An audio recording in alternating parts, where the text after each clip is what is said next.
لله رب العالمين والصلاة والسلام على سيد الأنبياء والمرسلين وعلى آله وأصحابه أجمعين أما بعد فأعوذ بالله من الشيطان الرجيم بسم الله الرحمن الرحيم قال الله تبارك وتعالى في القرآن الكريم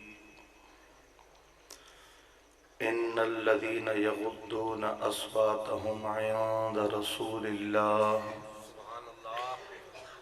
أولئك الذين امتحن الله قلوبهم للتقوى صدق الله العظيم إن الله وملائكته يصلون على النبي يا أيها الذين آمنوا صلوا عليه وسلموا تسليما اللهم صل على سيدنا ومولانا محمد وعلى آل سيدنا ومولانا محمد وبارک وسلم وصلی علیہ بلند آواز الصلاة والسلام علیک یا سیدی یا رسول اللہ وعلا آلک واصحابک یا سیدی یا حبیب اللہ بلند آواز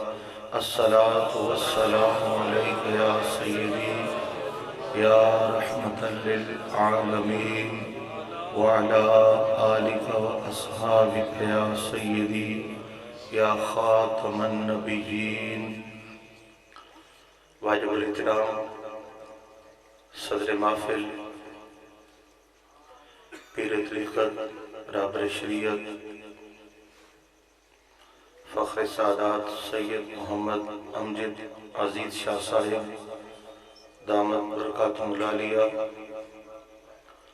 واجب الاحترام پیر طریقت رہبر شریعت محترم جناب سید محمد مدثر عزیز شاہ صاحب دامت برکاتہم القدسیہ واجب الاحترام محترم بزرگوار صوفی محمد خان صاحب دیگر معزز محترم علماء کرام برادران اسلام اللہ تعالیٰ جل شانہ کا فضل و احسان زندگی کی ایک اور خوبصورت شام آقا نبی کریم علیہ السلام کے خوبصورت نام کرنے کی توفیق عطا فرمائی محترم بزرگوار حاجی محمد ظہور احمد صاحب اس مسجد کی تمام منتظمین حضرات امام صاحب خطیب صاحب نمازی حضرات اہل محلہ سب کو بہت بہت مبارکباد ہر سال کی طرح اس سال بھی آپ نے اس بازار میں انعقاد کیا اللہ تعالیٰ سب کو دین اور دنیا کی برکتوں سے مالا مال فرمائے اپنے بھائی اپنے دوست حاجی محمد اسماعیل صاحب کا شکریہ ادا کروں گا آپ نے یاد کیا اور اللہ کریم نے حاضری کی توفیق بخشی ہم سب جو اس محفل میں حاضر ہیں اس حاضری کا صدقہ اللہ پاک ہمیں در رسول مقبول صلی اللہ تعالیٰ علیہ وآلہ وسلم کی حاضری نصیب فرمائے ہماری خوش بختی ہے صاحبزادہ والا شان محترم جناب سید محمد مدثر عزیز شاہ صاحب آج ہی مدینہ پاک کے سفر سے واپس آئے اور آج ہی زینت محفل بنے تو وہاں کی یادیں وہاں کے جلوے وہاں کے نظارے اور وہاں کا تصور اب بھی ان کے دل و دماغ کو سرور عطا کر رہا ہوگا اللہ پاک ہر مسلمان کو اس پاک دیار کی حاضری نصیب فرمائے ہر شئی سیٹ صرف ایک ہور گھٹ کرو معمولی اللہ پاک کے فضل و کرم سے ہمیں اہل سنت جماعت کہا جاتا ہے۔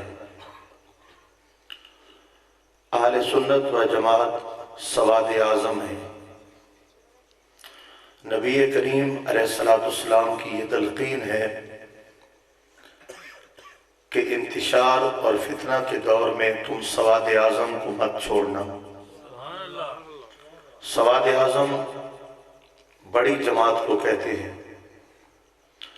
اللہ کریم کے فضل کرم سے اہل اسلام میں سب سے عظیم جماعت وہ ہے جن کو اللہ پاک نے یا رسول اللہ کا نعرہ نصیب فرمایا ہے۔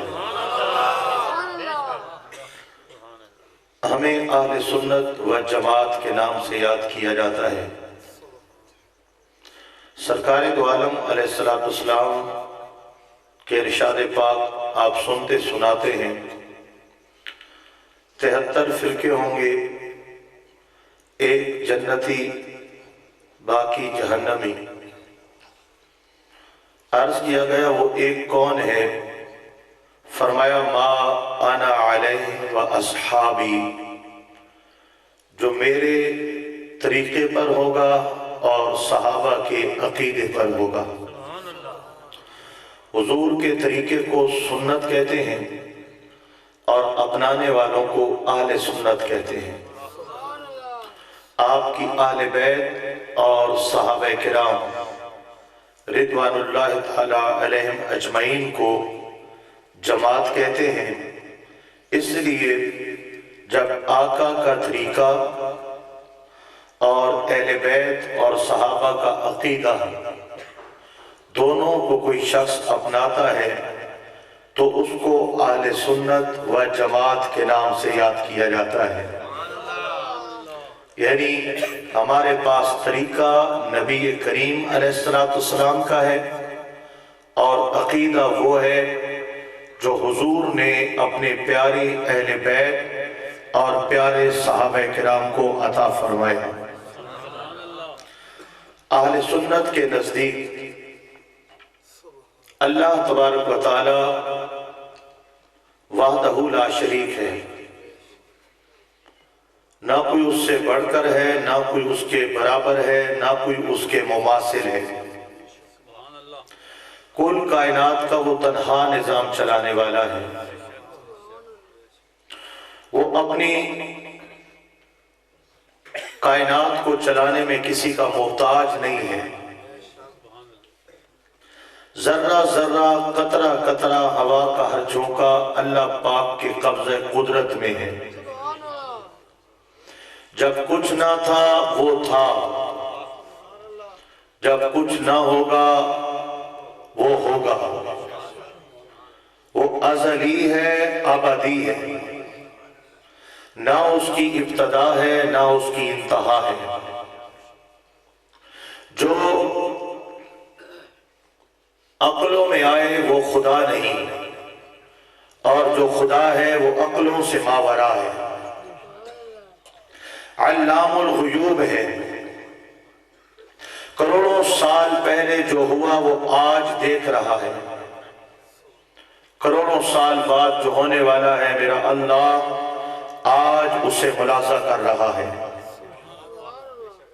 وہ تنہا تمام کائنات کا مالک اور خالق ہے، ہر عیب ہر نقص ہر کمزوری سے پاک ہے۔ اللہ پاک نے اپنی مخلوق کو ہدایت اور سیدھے راستے پہ چلانے کے لیے رسولوں اور انبیاء کرام علیہ السلام کو منصب نبوت اور رسالت عطا فرمایا ہے۔ نبی رسول معصوم عن الخطا ہے، ہر خطا ہر غلطی سے ہر نبی ہر رسول پاک ہے۔ نبوت اور رسالت یہ محنت سے نہیں ملتی، عبادت سے نہیں ملتی، یہ محض اللہ تعالیٰ کی طرف سے عطا ہے۔ اور جن کو اللہ پاک نے نبوت اور رسالت کے لیے چنا، عالم ارواح میں ہر نبی اور ہر رسول کے سر پر اللہ پاک نے نبوت اور رسالت کا تاج سجا کر کے دنیا میں ارسال فرمایا۔ کوئی نبی ایسا نہیں، کوئی رسول ایسا نہیں کہ دنیا میں آنے کے بعد نبوت ملی ہو۔ ہر نبی، ہر رسول کو اللہ پاک نے عالم ارواح میں منصب نبوت اور رسالت سے نوازا۔ انبیاء کرام اللہ اور اللہ کی مخلوق کے درمیان واسطہ، وسیلہ اور رابطہ ہوا کرتے ہیں۔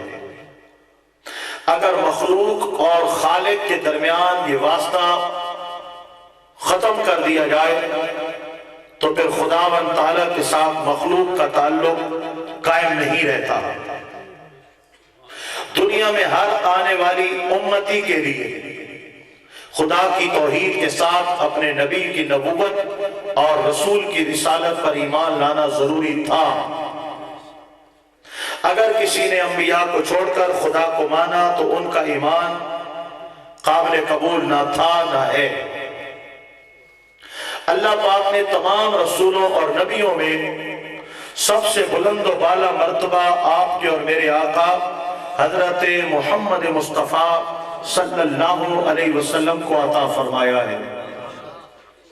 حضور انبیاء کے سردار بھی ہیں اور رسولوں کے امام بھی ہیں۔ آپ کو اللہ پاک نے سب سے بلند اور بالا مرتبہ اور منصب عطا فرمایا، اور حضور کی شانوں میں سے ایک شان یہ بھی ہے کہ جو پہلوں کو ملا ہے وہ بھی صدقہ حضور کا ملا ہے، اور جو قیامت تک جس کو ملنے والا ہے صدقہ میرے حضور کا ملنے والا ہے، صلی اللہ علیہ وآلہ وسلم تسلیما کثیرا کثیرا۔ نبی مکرم صلی اللہ علیہ وآلہ وسلم کے دامن کرم سے وابستہ ہونے والوں کو اہل بیت اطہار، آل پاک اور صحابہ کرام کے نام سے یاد کیا جاتا ہے۔ حضور کی آل ہو، حضور کے اہل بیت ہو، حضور کے اصحاب ہو، سب معزز ہیں، محترم ہیں، جنتی ہیں، اور کسی ایک کے خلاف جو ناپاک زبان استعمال کرے اس کا اہل سنت و جماعت کے ساتھ کوئی تعلق نہیں ہے۔ صحابہ کرام علیہ رضوان کا ادب اور محبت بھی لازم ہے، حضور کی آل اور اہل بیت کی محبت اور تعظیم اور عقیدت بھی ہمارے ایمان کا حصہ ہے۔ اولیاء کرام و مقدس ہستیاں ہیں جو اللہ کریم کے قرب خاص کے مقام پر فائز ہے، اور ان کی عقیدت و محبت اور ان کا ادب و احترام یہ بھی اہل سنت و جماعت کا خاصہ ہے۔ سامعین محترم، اب اپنی اس گفتگو کو میں سمیٹتے ہوئے عرض کرنے جا رہا ہوں کہ عقیدہ نمبر 1، عقیدہ نمبر 2، 3، 4، اللہ کی ذات، انبیاء کی ذات، نبی کریم علیہ السلام کی ذات، اہل بیت کی ذات، صحابہ کرام کی ہستیاں، اولیاء کرام کی ذات۔ اگر آپ اور مسالک دوسرے گروہ، دوسرے فرقوں کی طرف دیکھیں گے اور کہیں گے اللہ کی توحید سے لے کر اولیاء کی ولایت تک نمبر وار بتاؤ تمہارا عقیدہ کیا ہے، جو پہلے عقیدے میں کوئی ڈگمگائے گا، کوئی دوسرے عقیدے میں ڈگمگائے گا، کوئی حضور کے متعلق عقیدے میں ڈگمگائے گا، کوئی انبیاء کی شان کے متعلق ڈگمگائے گا، کوئی صحابہ کرام کے متعلق ڈگمگائے گا، کوئی اہل بیت کے متعلق ڈگمگائے گا، کوئی اولیاء کرام کے متعلق ڈگمگائے گا۔ جب کسی سنی عالم کو بولیں گے عقیدہ لکھ کر دو، جب لکھے گا خدا کی توحید سے لے کر اولیاء کی ولایت تک ہمارے ہر عقیدے کے اندر نہ جھول نظر آئے گی، نہ خامی نظر آئے گی، نہ کالا پن نظر آئے گا، نہ نفرت نظر آئے گی، نہ توہین نظر آئے گی۔ ہر مقام پہ عقیدہ اہل سنت آپ کو جگمگاتے ہوئے نظر آئے گا۔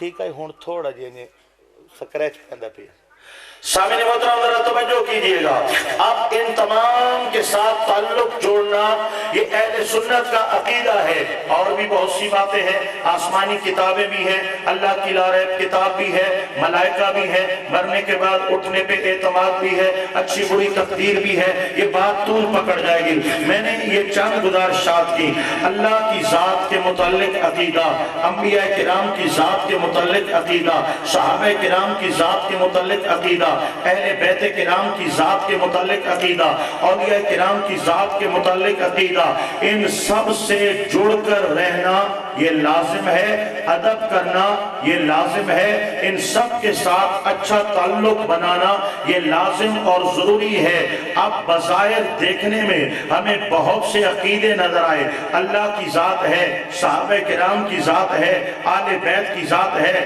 اولیاء کی ذات ہے انبیاء کی ذات ہے لیکن تمام ذاتوں سے جڑنے کے لیے مرکز ایک ہے محور ایک ہے نمائندہ ایک ہے جو حضور کے ساتھ جڑ گیا وہ سب کے ساتھ جڑ گیا سبحان اللہ ذرا اونچا کہیے جو حضور نبی کریم علیہ السلام کے ساتھ اپنا تعلق قائم کر گیا تعلق پختہ کر گیا اس کی توحید بھی پکی ہو گئی انبیاء کرام کا ادب بھی پکا ہو گیا صحابہ کرام کی عزت بھی پختہ ہو گئی حضور کی آل بھی پکی محبت بھی پختہ ہو گئی اولیاء کرام کے متعلق عقیدہ بھی مضبوط ہو گیا جو آقا سے جڑ گیا وہ سب سے جڑ گیا جو حضور سے نہ جڑ سکا نہ خدا سے جڑنے والا ہے نہ اولیاء سے جڑنے والا ہے کیونکہ اللہ پاک کی توحید بھی اس کی قبول ہے جو نبی پاک سے بے پناہ محبت کرنے والا ہے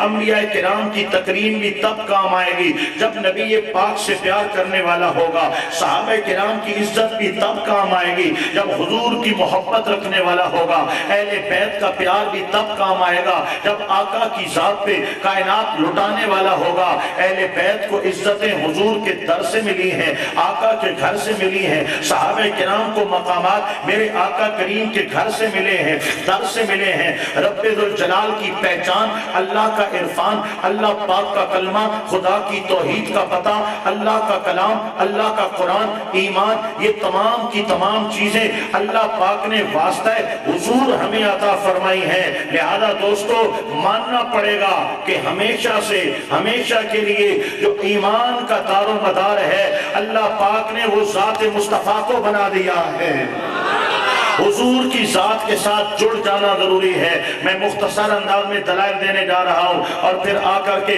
میں اپنا مدعا بھی پیش کروں گا اور کچھ جو ہے احوال اور ہماری اصلاح کے حوالے سے چند گزارشات بھی پیش کروں گا آپ جتنے جاگتے رہیں گے میں اتنی جلدی مکاؤں گا آپ جتنے سوتے چلے جائیں گے میں اتنا لمبا ہوتا چلا جاؤں گا آپ کی مرضی ہے جلدی جانا چاہتے ہیں یا دیر سے جانا چاہتے ہیں ذرا سبحان اللہ اونچا بول دیں اونچا بول دیں سامعین محترم میرے آقا کریم مرکز تھے اور مرکز ہیں آپ نے کبھی توجہ کی ہے علماء کرام جب میلاد پاک کی آیات کریمہ کی تلاوت کرتے ہیں وَإِذْ أَخَذَ اللَّهُ مِيثَاقَ النَّبِيِّينَ لَمَا آتَيْتُكُم مِّن كِتَابٍ وَحِكْمَةٍ اللہ پاک جب عالم ارواح کے اندر انبیاء کرام سے وعدہ لے رہا تھا وہ کون سا وقت تھا جب اللہ پاک نبوت عطا کر رہا ہے وہ کون سا ویلا تھا جب اللہ پاک رسولوں کو رسالت عطا فرما رہا ہے اس وقت اللہ پاک نے نبوت و رسالت و علم و حکمت عطا کرنے سے پہلے عالم ارواح میں اپنے انبیاء کرام سے پہلے ایک میثاق لیا تھا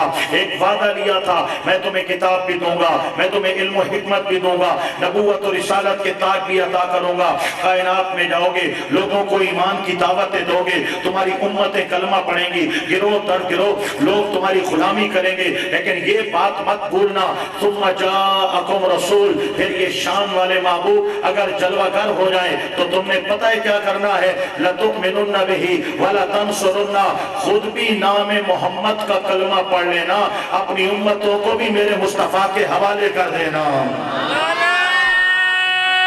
تکبیر نعرہ رسالت جشن عید میلاد النبی جشن عید میلاد النبی اللہ پاک نے انبیاء کرام کو نبوت اور رسالت بعد میں عطا فرمائی، میرے نبی پاک پر ایمان لانے اور آپ کے ساتھ معاملت کرنے کا وعدہ پہلے لیا۔ دوستو جس طرح، توجہ کرنا بات سمجھ میں آ جائے گی، بڑی شوق کی بات ہے، جس طرح ہمیں ایمان کے لیے حضور کے ساتھ تعلق جوڑنا ضروری ہے، اسی طرح انبیاء اور رسولوں کے لیے نبوت اور رسالت سے پہلے ذات مصطفیٰ کے ساتھ تعلق جوڑنا ضروری ہے۔ پہلے اللہ نے نبوت اور رسالت کے عطا کرنے سے پہلے حضور کو مرکز بنایا، اس پر ایمان لاؤ گے، اقرار کرتے ہو، اقرار کیا گیا، وعدے لیے گئے اور پھر وہ اقرار کر کے نبھایا گیا۔ جب معراج کی رات آئی، تمام انبیاء کرام اور رسل وسام اپنی قبور سے باہر تشریف لائے، مسجد اقصی کے اندر میرے آقا کریم نے مصلی امامت سنبھالا، تمام انبیاء کرام رسل وسام ہاتھ باندھ کر کے حضور کے پیچھے کھڑے ہو گئے، آپ کی اقتداء کے اندر نماز پڑھی، آپ کو اپنا امام بنایا، آپ کو اپنا مقتدا بنایا۔ مولا یہ ماجرا کیا ہے؟ فرمایا وہ میثاق عالم ارواح کا وعدہ دیکھ لو، آج انبیاء کرام اپنا وعدہ پورا کر کے جا رہے ہیں، وعدہ پورا کیا جا رہا ہے۔ مقصد کیا ہے کہ اول سے اللہ پاک نے جو کائنات کے اندر ایمان کا مرکز بنایا ہے، ذات حبیب خدا حضرت محمد مصطفیٰ کو بنایا ہے صلی اللہ علیہ وسلم تسلیماً کثیراً کثیرا۔ پھر آگے آئیے سامعین محترم، حضرت سیدنا ابراہیم خلیل اللہ علی نبینا وعلیہ السلام کعبۃ اللہ کی تعمیر کرتے ہیں، اور جب آپ دعائیں مانگ رہے تھے ان میں ایک دعا یہ بھی تھی، ربنا وابعث فیہم رسولا۔ اب اس دعا کے حوالے سے آپ سنتے رہتے ہیں میلاد پاک کے حوالے سے، لیکن کچھ گزارش جو میں کرنا چاہتا ہوں وہ ذرا اس سے ہٹ کر ہے۔ اس دعا کے اندر آپ کا مقصد کیا تھا، آپ کا مدعا کیا تھا؟ ربنا وابعث فیہم رسولا، اے اللہ جو مکے کے اندر اب میری اولاد اور میری نسل بڑھنے والی ہے، تو کرم کر دینا، جو آخری نبی ہے نا وہ میری نسل میں عطا فرما دے، میری اولاد میں عطا فرما دے، تاکہ قیامت تک میری اولاد کو عزتیں مل جائیں، میرے نسب کو عزتیں مل جائیں کہ میرے آقا نبی پاک علیہ السلام دنیا میں تشریف لائے ہیں تو حضرت ابراہیم خلیل اللہ کی اولاد میں آئے ہیں۔ اب آگے جھگڑا کیا تھا؟ حضرت سیدنا ابراہیم علیہ السلام کے دو بیٹے ہیں، ایک کا نام حضرت سیدنا اسماعیل اور ایک کا نام حضرت سیدنا اسحاق علی نبینا وعلیہم السلام۔ یہ دوستان گرامی، یہ دو آپ کے بیٹے ہیں۔ حضرت اسحاق علیہ السلام کے بیٹے کا نام حضرت یعقوب ہے، اور حضرت یعقوب کا جو لقب ہے وہ اسرائیل ہے، یا بنی اسرائیل، اے اسرائیل کی اولاد۔ اس سے مراد کیا ہے؟ حضرت یعقوب علیہ السلام کا لقب ہے بنی اسرائیل۔ حضرت سیدنا حضرت ابراہیم علیہ السلام کے بیٹے اسماعیل علیہ السلام کی اولاد کے اندر بعد میں کوئی نبی تشریف نہیں لائے، کوئی پیغمبر تشریف نہیں لائے، لیکن حضرت اسحاق علیہ السلام کے بیٹے حضرت یعقوب علیہ السلام بھی نبی ہیں، اور پھر ان کے بیٹے اور پھر ان کے بیٹے، یہ سلسلہ چلتا رہا حتیٰ کہ بنی اسرائیل کے اندر آنے والے آخری نبی حضرت سیدنا عیسیٰ علیہ السلام ہیں۔ اب وہ ہیں بنی اسرائیل حضرت اسحاق کی اولاد، اور یہ ہیں بنی اسماعیل حضرت سیدنا اسماعیل علیہ السلام کی اولاد۔ حضرت اسماعیل کی اولاد کے اندر کوئی نبی نہیں تھا، جبکہ حضرت اسحاق علیہ السلام کی اولاد کے اندر جو ہے ہزاروں نبی رسول کائنات کے اندر تشریف لائے۔ اب بنی اسرائیل والوں کو، یہودیوں کو یہ دوستان گرامی امید تھی کہ وہ آخری نبی بھی ہمارے اندر تشریف لائیں گے، وہ ہمارے اندر جلوہ گر ہوں گے۔ قرآن کہتا ہے یعرفونہ کما یعرفون ابناءہم، وہ حضور کو ایسے جانتے ہیں جیسے کوئی اپنی اولاد کو جاننے والا ہوتا ہے۔ ان کی کتابوں میں میرے نبی کا تذکرہ تھا، حسن کا تذکرہ تھا، کمالات کا تذکرہ تھا، معجزات کا تذکرہ تھا، نبی آخر الزمان کی نشانیاں آج تک تورات کو بدلا گیا، کاٹا گیا، آج تک تورات میں ذکر مصطفیٰ موجود ہے، آج تک انجیل میں ذکر مصطفیٰ ہے۔ اس دور کے اندر تو تورات و انجیل ذکر مصطفیٰ سے بھری ہوئی تھی۔ پھر کیا وجہ تھا؟ کیا وجہ تھی کہ بنی اسرائیل والے جس محمد محمد مصطفیٰ صلی اللہ علیہ وسلم کا انتظار کر رہے تھے۔ ایک اور بات بھی میں عرض کرتا چلا جاؤں، اس آیت کریمہ کے تحت جو ہے مفسرین کرام نے لکھا ہے کہ جب بنی اسرائیل کی ٹکر ہوتی تھی بہت بڑی طاقت کے ساتھ، جب بنی اسرائیل والوں کا مقابلہ ہوتا تھا کسی ظالم اور جابر سلطنت والوں کے ساتھ، تو پھر پتہ ہے وہ میدان میں نکل آتے اور میدان میں آ کر کے ہاتھ اٹھاتے اور عرض کرتے، اے اللہ تجھے نام محمد کا واسطہ ہمیں فتح عطا فرما دے، ہمیں فتح عطا فرما دے۔ اللہ پاک ان کو حضور کے نام کا صدقہ فتح عطا فرمایا کرتا تھا۔ اتنا حضور کو جانتے تھے، لیکن جب محبوب تشریف لائے تو انکاری کیوں ہو گئے؟ نبی پاک علیہ السلام کی تصدیق کیوں نہیں کی؟ نبی پاک علیہ السلام کا کلمہ کیوں نہیں پڑھا؟ اس کی واضح وجہ یہودی خود بیان کرتے ہیں، عیسائی خود بیان کرتے ہیں، اے محمد ہم آپ کو جانتے ہیں، آپ نبی آخر الزماں ہیں، اے کاش اگر آپ بنی اسرائیل میں آتے ہم آپ کا کلمہ پڑھ لیتے۔ آپ بنی اسماعیل میں آئے ہیں اس لیے ہم آپ کا کلمہ نہیں پڑھ رہے کہ آپ کے بنی اسماعیل میں جانے کی وجہ سے ہماری قوم کے اندر اب انبیاء کرام کا سلسلہ منقطع ہو چکا ہے، اور جو اعزاز ہمیں حاصل تھا اب وہ اعزاز بنی اسماعیل کے پاس چلا گیا ہے۔ تو یہی اعزاز پانے کے لیے حضرت ابراہیم علیہ السلام دعا کر رہے ہیں، اے مولا جو آخری آنے والا نبی ہے کرم کر دے، میری اولاد میں وہ نبی عطا فرما دے۔ سامعین محترم، حضرت ابراہیم علیہ السلام بھی دعائیں آپ کے لیے کر رہے ہیں، حضرت عیسیٰ علیہ السلام بھی بشارتیں آپ کی عطا فرما رہے ہیں۔ یأتی من بعد اسمہ احمد، میرے بعد اور کوئی آنے والا نہیں، وہ احمد نام والے، محمد کی شان والے، صلی اللہ علیہ وسلم جلوہ گر ہونے والے ہیں۔ ماننا پڑے گا کہ حضور کی آمد سے پہلے بھی کائنات کے اندر جو مرکز تھا، محور تھا، اللہ پاک نے ہر دور میں ذات محمد مصطفیٰ کو بنایا ہے۔ ایک اور بھی عرض کرتا چلا جاؤں، ہر امت کا اپنا اپنا کلمہ ہے۔ امتیں پڑھتی ہے لا الہ الا اللہ آدم و صفی اللہ، امتیں پڑھتی ہے نوح نجی اللہ، امتیں پڑھتی ہے ابراہیم و خلیل اللہ، امتیں پڑھتی ہے موسیٰ کلیم اللہ، لیکن نبیوں کا کلمہ کیا تھا؟ ہاں امت کو پڑھایا کرتے تھے، اے میرے امتیوں پڑھو آدم و صفی اللہ، لیکن حضرت آدم پڑھا کرتے تھے محمد الرسول اللہ۔ حضرت ابراہیم علیہ السلام فرماتے ہیں پڑھو ابراہیم و خلیل اللہ، خود پڑھتے تھے محمد الرسول اللہ، پڑھو عیسیٰ روح اللہ، خود پڑھتے تھے محمد الرسول اللہ۔ ذات محمد مصطفیٰ کائنات کی وہ عظیم ترین ہستی ہے جس کو رب قدوس نے ہر خاص کے لیے، ہر عام کے لیے، ہر چھوٹے کے لیے، ہر بڑے کے لیے، ہر عام مومن کے لیے، ہر ولی کے لیے، ہر تابعی کے لیے، صحابی کے لیے، اہل بیت کے ہر مقدس فرد کے لیے، ہر نبی کے لیے، ہر رسول کے لیے اللہ پاک نے جس ذات کو مرکز و محور بنایا ہے، ذات محمد مصطفیٰ کو بنایا ہے۔ نعرہ تکبیر، نعرہ رسالہ، جشن آمد مصطفیٰ، سامنے کہیں آپ پریشان نہ ہو جائیں، میں اپنی بات کو ذرا سوکھے پیرائے میں لے کر کے جا رہا ہوں۔ میرے آقا نبی کریم علیہ السلام کا آنا، کائنات کے اندر جلوہ گر ہونا، یہ جدا گانا ہے۔ بڑی شان والے کائنات کے اندر جلوہ گر ہوئے، اس شان کے ساتھ کوئی نہیں آیا جس شان کے ساتھ اللہ کریم نے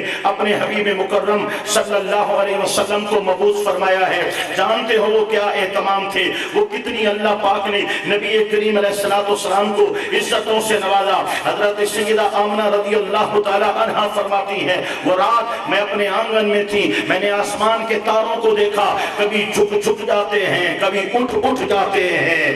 شارحین نے لکھا کہ ان روایات سے مراد یہ ہے کہ اس رات آسمان کے تارے بھی آمد مصطفیٰ کا جشن منا رہے تھے۔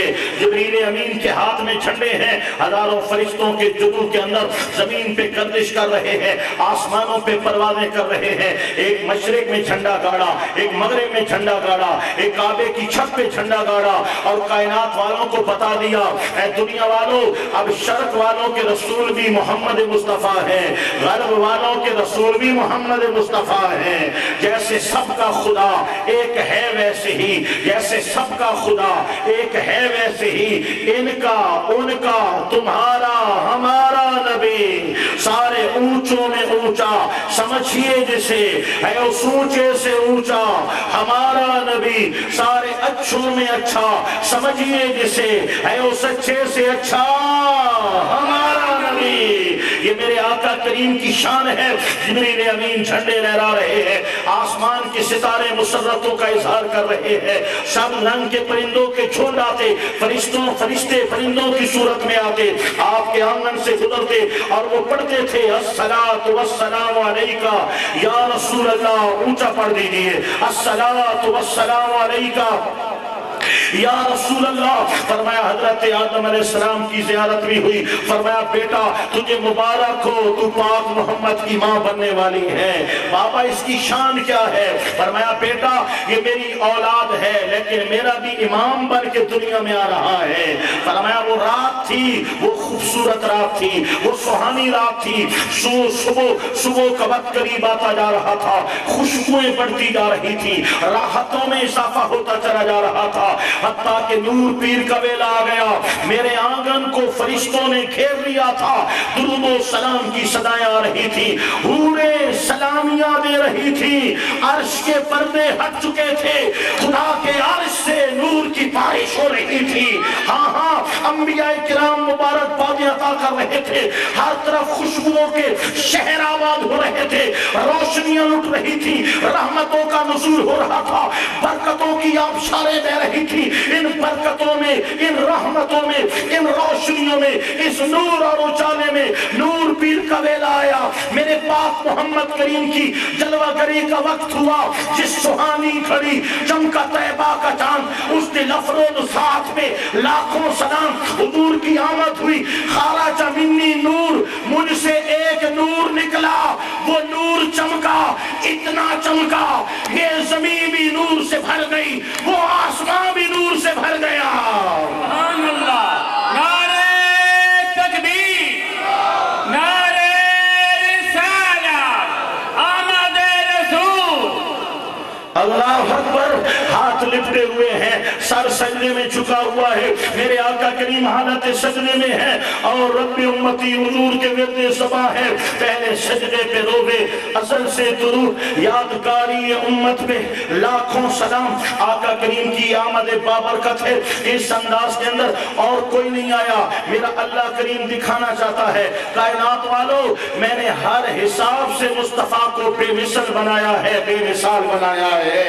آئیے دوستان گرامی میں اپنے موضوع کی طرف آؤں کہ حضور کے ساتھ تعلق کا جڑا رہنا نبی پاک کے ساتھ ادب کا تعلق جڑا رہنا عشق کا تعلق جڑا رہنا ایمان کا تعلق جڑا رہنا یہ ضروری ہے لازم ہے جو مصطفیٰ کو نہ پا سکا نہ خدا کو پا سکا نہ محبت صحابہ کرام میں سچا ہو سکا نہ محبت اہل بیت میں سچا ثابت ہو سکا جسے مصطفیٰ مل گئے ہیں اسے کل کائنات مل گئی ہے اللہ اکبر میرے آقا مولا نبی مکرم صلی اللہ علیہ وسلم کی ہستی تو دیکھیے آپ کا مقام اور مرتبہ تو دیکھیے جب لوگوں نے کہا ہم اللہ کو پانا چاہتے ہیں میرے اللہ نے فرمایا قل ان کنتم تحبون اللہ فاتبعونی یحببکم اللہ اے خدا کو پانے والوں تم مصطفیٰ کے ہو جاؤ خدا تمہارا ہو جائے گا پہلے ترجمہ سماعت کر لیجئے پھر مفہوم کی طرف آتا ہوں محبوب آپ ان کو فرماؤ اگر تم اللہ سے محبت کرتے ہو فاتبعونی تو میری اتباع میں آ جاؤ یحببکم اللہ اللہ تمہیں محبوب کر لے گا تم سے پیار کرے گا مطلب کیا ہے کہ اے محبوب جو مجھے چاہتے ہیں ان کو بتا دو خدا اسے ملے گا جسے مصطفیٰ ملنے والے ہیں خدا کا یہی ہے در نہیں اور کوئی مفر مکر جو وہاں سے ہو یہی آ کے ہو جو جہاں نہیں تو وہاں نہیں اللہ پاک اسے دیتا ہے اللہ پاک اسے ملتا ہے اس سے راضی ہوتا ہے خدا کی توحید اس کے کام آنے والی ہے جو میرے پاک محمد مصطفیٰ کی رسالت کا کلمہ پڑھنے والا ہے ارے ہندوؤں ہیں ارے سکھوں نے بھی تو خدا کو مانا ہے ایمان کیوں نہ ملا عیسائیوں نے بھی تو خدا کو مانا ہے ایمان کیوں نہ ملا یہودیوں نے بھی تو خدا کو مانا ہے ایمان کیوں نہ ملا دنیا کے کتنے مذہب سے تعلق رکھنے والے لوگ ہیں جو اللہ کو مانتے ہیں لیکن بے ایمان ہیں مولا ماننا تو تجھے ہے کتنے لوگ تجھے مانتے مانتے ہیں، ایمان کیوں نہیں دیتا؟ فرمایا ایمان اسے ملے گا جو مجھے پاک محمد کے وسیلے سے ماننے والا ہوگا۔ نعرہ تکبیر، نعرہ رسالت، عظمت مصطفیٰ، عظمت مصطفیٰ۔ میرے آقا کریم کے واسطے کے بغیر، وسیلے کے بغیر رب الجلال ملنے والا نہیں ہے۔ یہ بات ذہن میں رکھو، جو ادھر سے ادھر دیتا ہے وہ بھی وسیلہ مصطفیٰ دیتا ہے، جو ادھر سے ادھر جاتا ہے وہ بھی وسیلہ مصطفیٰ جایا کرتا ہے۔ میں ایک دو مثالیں دے کر اپنی بات کو آگے چلاؤں گا۔ جو ادھر سے ادھر آیا، کلام اللہ، اللہ کے قرآن کی 6666 آیتیں ہیں، نبی پاک کے ایک سے بڑھ کے ایک شان والے صحابہ کرام ہیں، حضور کی ایک سے بڑھ کر ایک اہل بیت کرام ہیں، کتنی بڑی ہستیاں ہیں، نبی پاک کی پاک ازواج مطہرات کتنی عظیم ہستیاں ہیں، وہ پنجتن پاک کی ہستیاں کتنی عظیم ہستیاں ہیں، وہ چہار یار، وہ عشرہ مبشرہ۔ میرا اللہ کسی سے تو کلام کر لیتا، ایک آیت تو صدیق اکبر کو ڈائریکٹ دے دیتا، ایک حکم تو حضرت سیدنا مولا علی شیر خدا کو ڈائریکٹ عطا کر دیتا، ایک حکم تو حضرت سیدہ کائنات کو عطا کر دیتا۔ نہ کسی کو بھی ڈائریکٹ ایک آیت نہیں ملی، ایک حکم نہیں ملا۔ جو کچھ اللہ نے دیا ہے مصطفیٰ کو دیا ہے، مصطفیٰ کے واسطے سے امت کو عطا فرمایا ہے۔ میرا اللہ حضور کے واسطے کے بغیر کچھ نہیں دیتا۔ اپنی پہچان، اپنا کلمہ، اپنا قرآن، احکامات الہیہ، سب کچھ جو کچھ رب نے دیا ہے واسطہ مصطفیٰ کے عطا فرمایا ہے۔ اللہ اکبر۔ میرے آقا تاجدار کونین علیہ السلام نے اس لیے فرمایا انما انا قاسم واللہ یؤتی، لوگوں دینے والا خدا ہے، بانٹنے والا مصطفیٰ ہے۔ دینے والا خدا ہے، بانٹنے والا مصطفیٰ ہے۔ سبحان اللہ۔ اگلے پچھلے مل کے ذرا سارے برامدے والے رال مل کے آخو جا سبحان اللہ۔ ہاں مالک کونین ہیں، پاس کچھ رکھتے نہیں، مالک کونین ہیں، پاس کچھ رکھتے نہیں۔ دو جہاں کی نعمتیں ہیں ان کے خالی ہاتھ میں، دو جہاں کی نعمتیں ہیں ان کے خالی ہاتھ میں، ہاتھ خالی ہے، گھر میں کچھ نہیں رکھا، لیکن در پہ آنے والا کبھی خالی نہیں لوٹا ہے۔ اگر کوئی دنیا کا سوالی بن کے آیا تو دنیا سے بھر دیا، کوئی دین کا سوالی بھر کے آیا تو دین سے بھر دیا، کوئی علم کا سوالی بن کے آیا تو علم سے بھر دیا، کوئی جنت کا سوالی بن کے آیا میرے مصطفیٰ نے جنت کا مالک بنا دیا۔ مالک کونین ہیں، پاس کچھ رکھتے نہیں، دو جہاں کی نعمتیں ہیں ان کے خالی ہاتھ میں۔ اب توجہ کرنا دوستو، نماز عبادت ہے۔ نماز کیا ہے بولو؟ نماز عبادت ہے، جو کہ اختصار پیش نظر رکھتے ہوئے میں وضاحتوں میں نہیں جا رہا، ایک ایک بات عرض کر رہا ہوں۔ نماز عبادت ہے، نماز عبادت ہے۔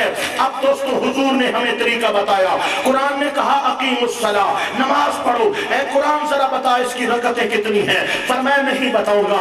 اے قرآن ذرا بول نمازوں کی تعداد کتنی ہے؟ فرمایا نہیں بتاؤں گا۔ اے قرآن بتا نمازوں کے اوقات کتنے ہیں؟ فرمایا نہیں بتاؤں گا۔ مولا کون بتائے گا؟ فرمایا حکم میں دوں گا، طریقہ میرا مصطفیٰ بتائے گا۔ حضور کے در پہ جانا ہوگا، نبی پاک کے سامنے دستے سوال دراز کرنا ہوگا۔ ہم آقا کے در دولت پہ گئے، آقا کریم نے وقت بھی بتائے، آقا کریم نے طریقہ بھی بتایا، حضور نے رکعتیں بھی بتائیں۔ اب بتا دیا کہ ظہر کی رکعتوں میں 4 فرض ہیں۔ ہم کھڑے ہو گئے، ہم نے 6 پڑھ لیے۔ ہم نے کتنے پڑھ لیے؟ 6 پڑھ لیے، تاکہ زیادہ ہو جائے، عبادت زیادہ ہو جائے، ثواب زیادہ ہو جائے۔ نماز اٹھنے ہی لگی تھی کہ نماز کو واپس بھیج دیا گیا، واپس بھیج دیا گیا، ہماری اس سجدوں کو مردود قرار دے دیا گیا، نامقبول قرار دے دیا گیا۔ مولا 4 پڑھنے تھے، میں نے 6 پڑھ دیے۔ فرمایا تجھے پتہ نہیں ہے میں جو دیتا ہوں وہ بھی مصطفیٰ کے واسطے سے دیتا ہوں، جو لیتا ہوں وہ بھی مصطفیٰ کے وسیلے سے لیتا ہوں۔ 4000 بھی پڑھ لے قبول نہیں کروں گا جب تک مصطفیٰ کے طریقے کے مطابق نہیں پڑھے گا۔ حضور نے 4 پڑھے ہیں تو 4 قبول کروں گا، نہ کم نہ زیادہ، کیونکہ مصطفیٰ کا واسطہ وسیلہ کل بھی قائم تھا، آج بھی قائم ہے۔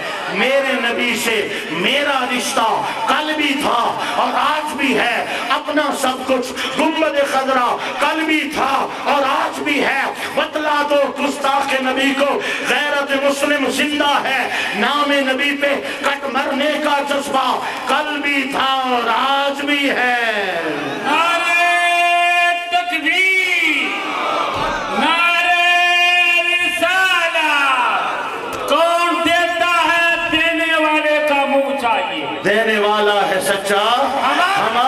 نبی دوستو ہمارا نبی دینے والا سچا ہمارا نبی دینے والا سچا دوستو ایمان خداوند تعالیٰ نے حضور کے واسطے سے دیا اسلام یعنی طریقہ دینیہ ہمیں حضور کے در سے ملا اب جو کچھ کرنا ہے نبی کریم کے در دولت سے ہو کر کے آنا ہے لیکن اب توجہ کیجئے انسان ہے یہ گناہگار بھی ہو سکتا ہے خطائیں بھی ہو سکتی ہیں بھول بھلیا بھی ہو سکتا ہے مولا اگر گناہ ہو گیا تو کیا کریں ہمیں طریقہ بتا کعبے کا طواف کر لو اللہ کے حضور توبہ کر لو یہ بھی توبہ کا ایک انداز ہے رات کو اٹھ کے 2 رکعت نماز توبہ پڑھ لو یہ بھی خدا کو منانے کا ایک انداز ہے قرآن مقدس کی تلاوت کر کے سجدے میں گر جاؤ یہ بھی خدا کو منانے کا ایک انداز ہے جس طرح توبہ کرو گے توبہ قبول ہو جائے گی لیکن میرے مولا نے جو طریقہ بتایا ہے اے اللہ توبہ کا انداز کیا ہے فرمایا وَلَوْ أَنَّهُمْ إِذْ ظَلَمُوا أَنفُسَهُمْ جَاءُوكَ فَاسْتَغْفَرُوا اللَّهَ وَاسْتَغْفَرَ لَهُمُ الرَّسُولُ لَوَجَدُوا اللَّهَ تَوَّابًا رَحِيمًا محبوب ان کو بتا دو اگر گناہ ہو جائے تو در مصطفیٰ پہ آ جایا کرو خدا کو منایا کرو فاستغفر اللہ اے اللہ ہمیں معاف کر دے فاستغفر لهم الرسول پھر میرا رسول ان کا شفیع ہو جائے مددگار ہو جائے سفارشی ہو جائے لوجدوا اللہ توابا رحیما ضرور پاؤ گے اللہ پاک کو توبہ قبول کرنے والا اور بخشنے والا اے مولا گناہ تیرا کیا خطا تیری کی نافرمانی تیری کی مولا سرکشی تیری کی تیرے در پہ آنا چاہتے ہیں تو حضور کے در پہ کیوں بھیجتا ہے فرمایا بتانا چاہتا ہوں جو دوں گا وہ بھی واسطہ مصطفیٰ جو دوں گا وہ بھی واسطہ مصطفیٰ سبحان اللہ سبحان اللہ آقا کے ساتھ تعلق کا قائم رہنا یہ ضروری ہے اور جانتے ہو نماز اللہ کریم کی سب سے بڑی عبادت ہے جب ہم حالت نماز میں جاتے ہیں اللہ کریم نے حضور کا حق رکھا ہے کلمے میں بھی حضور کا حق رکھا ہے ایمان نہیں ملے گا جب تک لا الہ الا اللہ کے ساتھ محمد الرسول اللہ صلی اللہ علیہ وسلم نہیں پڑھو گے اذان مکمل نہیں ہوگی جب تک خداوند تعالیٰ کے نام کے ساتھ حضور کا نام نہیں لوگے قرآن کی تلاوت مکمل نہیں ہوگی جہاں جہاں ذکر خدا ہے وہاں وہاں ذکر مصطفیٰ ہے آپ جس عبادت کی طرف جاؤ گے عبادت خدا کی ہے طریقہ مصطفیٰ کا ہے سرکار کے ساتھ اپنی نسبت کو تعلق کو قائم رکھنا ضروری ہے جب نماز کی نیت کی تو ہم نے کہا ہم اللہ کے لیے نماز پڑھتے ہیں ثنا پڑھ لی فاتحہ پڑھ لی سورت ملا دی سبحان ربی العظیم سبحان ربی العالی التحیات للہ والصلوات عرض کر دی اب آخر میں جب قبولیت کی باری آئی اللہ اکبر و کبیرہ سبحان اللہ کیوں نہیں بولتے کھڑے تھے وضو کیا ہم اٹھ کے آئے ہم نے تکلیف برداشت کی ہم نے وقت نکالا سردی کی شدت اور گرمی کی حدت کو برداشت کیا ہر حال میں ہم نماز کے لیے آئے وضو کر کے مصلی پہ کھڑے ہو گئے ہاتھ باندھ کے کھڑے ہو گئے اللہ کی بارگاہ میں ثنا کی اس کی حمد کی اس کی کبریائی کا بیان کیا پڑھتے پڑھتے جب قبولیت کی باری آئی فرمایا آپ قبول کروانا چاہتے ہو مولا اب میری نماز قریب لگ گئی ہے مکمل ہونے والی ہے قبول کر لے فرمایا قبول کروانا ہے تو بڑے مصطفیٰ پہ آ جا اور مدینہ کا تصور کر کے بول السلام علیکہ ایھا النبی ورحمت اللہ وبرکاتہ السلام علینا وعلی عباد اللہ الصالحین حضور کے در پہ آ جا ہم حضور کے در پہ چلے گئے مولا سلام کر لیا فرمایا شہادت کا اقرار کر اشہد ان لا الہ الا اللہ واشہد ان محمدا عبدہ ورسولہ مولا اب کیا کریں فرمایا پھر میرے نبی پہ درود شروع کر دے اللہم صلی علی محمد مولا کافی ہے فرمایا نہیں نبی کی آل پہ بھی درود پڑھنا پڑے گا وعلی آل محمد مولا کافی ہے فرمایا نہیں کما صلیتا علی ابراہیم نبی کی آل پہ بھی پڑھ نبی کے باپ داداؤں پہ بھی پڑھنا پڑے گا باپ داداؤں پہ بھی پڑھنا پڑے گا اللہم صلی علی محمد وعلی آل محمد کما صلیتا علی ابراہیم وعلی آل ابراہیم انکا حمید مجید اے مولا جس طرح حضرت ابراہیم پر تو نے برکتیں اور درود رحمتیں نازل کی ان پر اور ان کی اولاد پر ان کی اولاد سے مراد کیا ہے نبی پاک علیہ السلام کے ہر وہ والد حضور کی ہر وہ والدہ جن کے سلبوں اور رحموں سے مصطفیٰ آتے رہے وہ حضرت حضرت ابراہیم کی اولاد میں ہیں، فرمایا ان پہ بھی درود پڑھو، اور قیامت تک جو مصطفیٰ کی حال میں ہونے والے ہیں ان پر بھی درود پڑھو۔ مولا سب بابوں پر، سب دادوں پر، سب ماؤں پر، سب بیٹوں پر، سب بیٹیوں پر اور ذات مصطفیٰ پر درود کیوں پڑھا رہا ہے؟ فرمایا بتانا چاہتا ہوں یہ ذات مصطفیٰ ہے، یہ مرکز ہے تمہارے ایمان کا، یہ محور ہے تمہاری عبادتوں کا، یہ جان ہے، یہ روح ہے تمہارے کلموں کا۔ جب تک جڑے رہو گے ہر عمل قبول ہوتا رہے گا۔ نعرہ تکبیر، نعرہ رسالہ، عظمت مصطفیٰ، تاجدار ختم نبوت، تاجدار ختم نبوت، زندہ باد، تاجدار ختم نبوت۔ زندہ باد۔ دوستو چونکہ یہ 3-4-5 گھنٹے کی گفتگو ہے، بات کو بننے کنارے لے کے جانا ہے، تو اس لیے یہاں سے ہم جو ہے کسی اور طرف جا رہے ہیں۔ موضوع وہی ہے لیکن موضوع کو تھوڑا توڑ رہے ہیں۔ حضور کے ساتھ جو تعلق ہے نا امتی کا، وہ اتنا نازک ہے، اتنا نازک ہے کہ دنیا کی کسی چیز کی مثال نہیں دی جا سکتی۔ اور حضور کے ساتھ جو تعلق ہے نا امتی کا، وہ اتنا مضبوط ہے کہ دنیا کی کسی مضبوط چیز کی مثال نہیں دی جا سکتی۔ یہ کیسے ہو سکتا ہے کہ ایک چیز نازک بھی ہو اور وہی چیز مضبوط بھی ہو؟ نازک اتنا ہے کہ بیٹھے بیٹھے آواز اونچی ہو جائے تو قرآن کہتا ہے لا ترفعوا اصواتکم فوق صوت النبی، آئندہ آواز اونچی مت کرنا، ان تحبط اعمالکم وانتم لا تشعرون، زندگی کے سارے اعمال برباد کر ڈالوں گا۔ آواز اونچی ہو جائے تو تعلق ٹوٹنے پہ آ جاتا ہے۔ اس قدر پابندی لگا دی، اس قدر پابندی لگا دی کہ تمہاری آواز بھی اونچی نہ ہونے پائے۔ اتنا نازک ہے۔ حضور کے نوکر نماز میں کھڑے ہیں، حضرت سعید بن معلا رضی اللہ، ابو سعید بن معلا رضی اللہ تعالیٰ عنہ، سرکار نے حالت نماز میں بلایا، دیر ہو گئی، نماز مکمل کر کے آ گئے، فرمایا دیر سے کیوں آئے؟ حضور نماز میں تھا۔ فرمایا قرآن نہیں پڑھتے؟ حضور قرآن میں کیا حکم ہے؟ فرمایا قرآن مقدس میں ہے یا ایھا الذین آمنوا استجیبوا للہ وللرسول اذا دعاکم، ایمان والو جب مصطفیٰ اور خدا بلائیں تو فوراً حاضر ہو جایا کرو۔ کیا مقصد تھا؟ آقا بتانا چاہتے ہیں کہ حضور کا تعلق نبھانا ہے تو آقا نماز میں بھی بلائیں، نمازیں چھوڑ دیا کرو، در مصطفیٰ پہ آ جایا کرو۔ یہ آقا کریم علیہ السلام کے تعلق کی نزاکت بیان کر رہا ہوں۔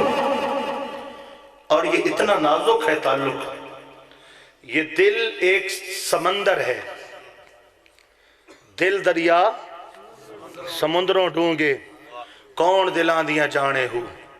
یہ دل دریا ہے، کیا ہے؟ اب دریا میں کتنا پانی ہوتا ہے کوئی اندازہ ہے؟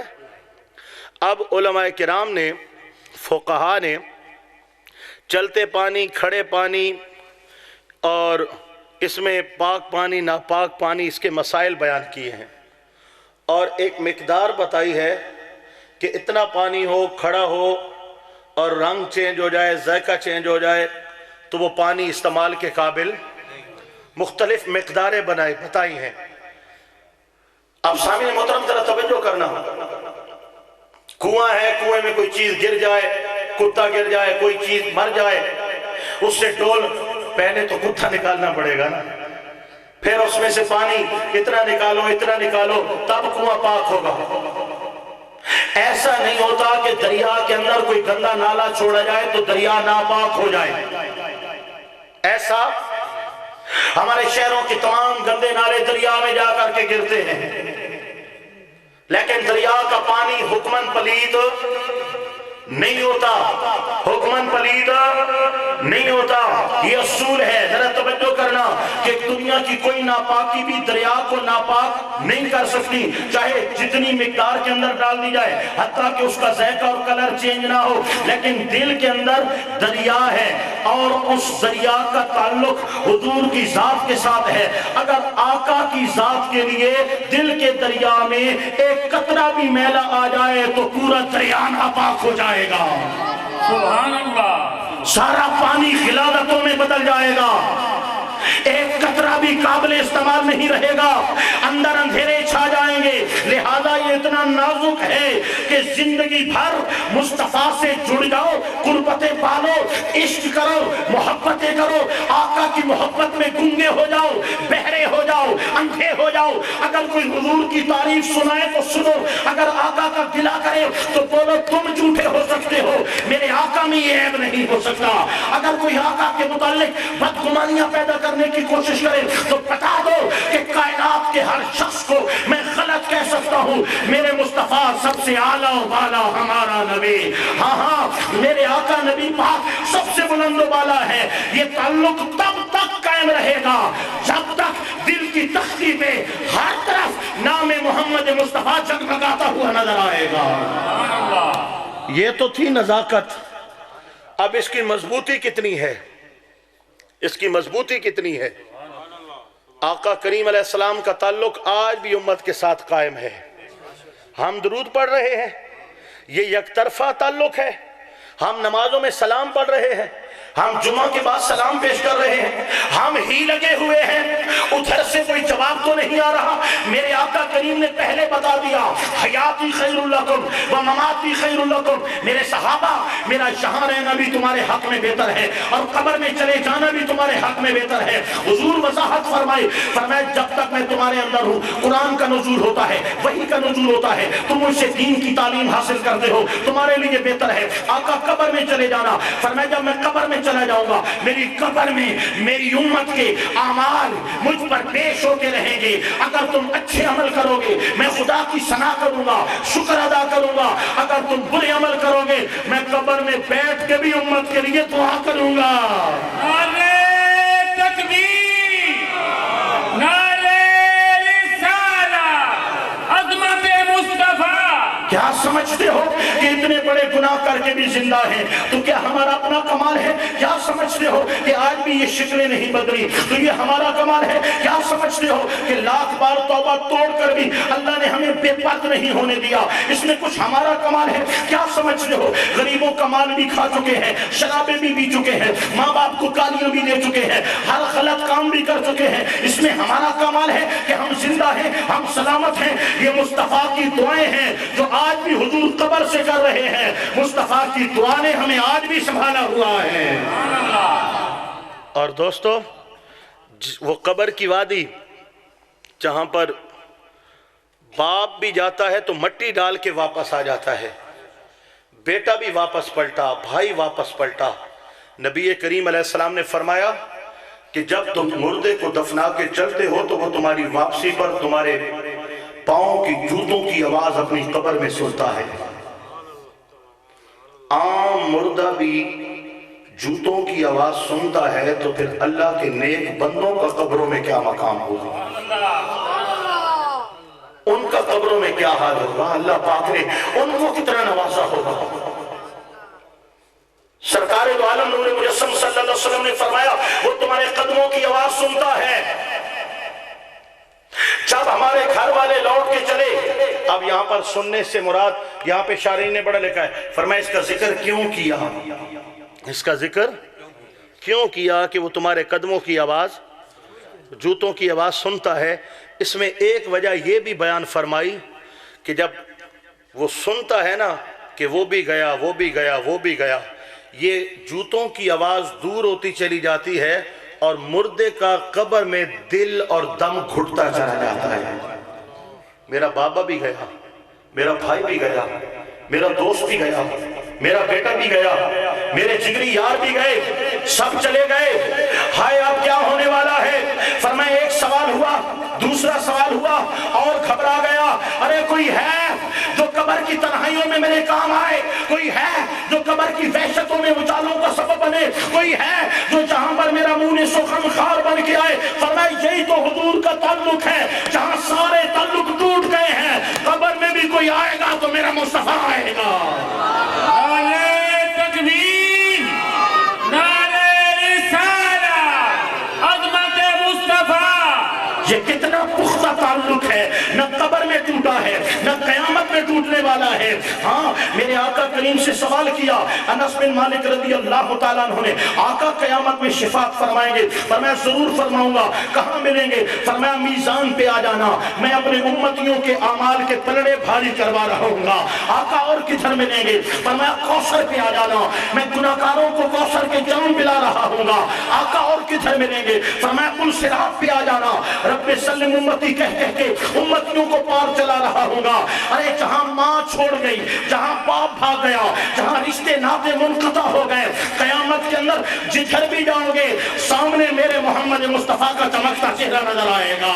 یہ اتنا پکا ہے، نہ آج ٹوٹنے والا ہے، نہ قبر میں ٹوٹنے والا ہے، نہ قیامت میں ٹوٹنے والا ہے۔ لوگوں یہی تعلق ہے جو ہمارے کام آنے والا ہے، یہی تعلق ہے جس کی وجہ سے ایمان زندہ رہتا ہے، یہی تعلق ہے جس کی وجہ سے نمازوں میں نور پیدا ہوتا ہے، یہی تعلق ہے محبت رسول کا، ادب مصطفیٰ کا، نبی پاک کے عشق کا، جس کی وجہ سے قرآن کی تلاوتوں میں نور پیدا ہوتا ہے، سجدوں میں حلاوت پیدا ہوتی ہے، ذکر میں تسکین پیدا ہوتی ہے۔ یہی تعلق ہے جس کی وجہ سے موت موت نہیں رہتی بلکہ رشک حیات بن جاتی ہے۔